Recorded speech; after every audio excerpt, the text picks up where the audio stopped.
Hey, welcome back, guys. So today on this video, we are talking about Typeform, and more specifically, I'm going to quickly answer a question I keep getting a lot on my other video, and that is, what are the differences between the free and paid plans on Typeform? So let's go ahead and talk about this. First off, guys, real quick video, not too many steps involved, so be sure to stick around to the end of the video. And rather than just telling you what the prices are, because those could change at any time, I'm going to let you know how you can find the most recent information. But why would you want to know what the prices are for Typeform anyways? Well, that's pretty easy. If you're running an online business, you know that having a high converting lead form is important, and Typeform is a popular way to do that. Whatever the case is, it's a pretty easy process to look it up. It's here in your Typeform dashboard. Check my video description. I'll try to leave the written instructions there as well. But I've already logged into my Typeform account. This is the home screen. Now you can have a free account and log in like what I have here for this test account. However, to find the most recent pricing for the paid plans, what you're going to do is click on your profile name here on the top left. Once you do that, you're going to see a drop-down menu and you want to click here, plan and billing. Okay, here it's going to show which plan you're on with Typeform. You can see I'm on the free plan, so you can get up to 10 responses. So it's not really that much, but if you're just getting started and you just want to look through Typeform and see what it has to offer, you can sign up for the free account. However, to see the difference between the free and paid plans, click here on upgrade.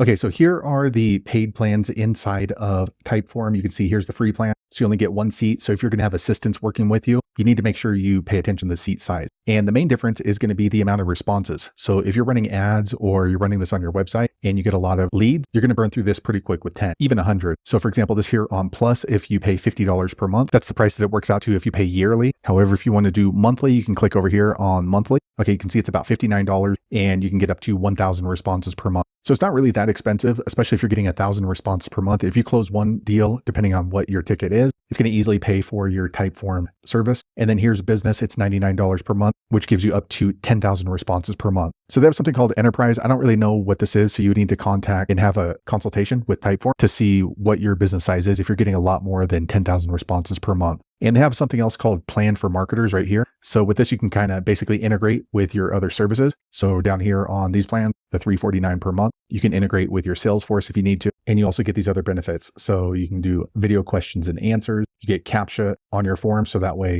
you're not going to be burning through responses on fake submissions. So let me move myself out of the way. Okay, so you can see here, same thing. Make sure you click on yearly or monthly. So if you go yearly, you can see it works out to about $291 on this plan and $166 on this plan over here. So like I said, these prices could change at any time, especially with any kind of software. If it starts to get more and more popular, usually the price is going to go up. So be sure to go back and check the pricing the way that I showed you step by step. So there you have it, guys. If you're wondering what the difference is between the free and paid plans on Typeform, that's the easiest way I know how to find it. If you know an easier way, be sure to leave a comment below. Let the rest of us know how you did it. Hopefully you found that video useful. If so, click thumbs up or maybe consider subscribing to my channel, and I hope to see you on the next video. Thanks again for watching.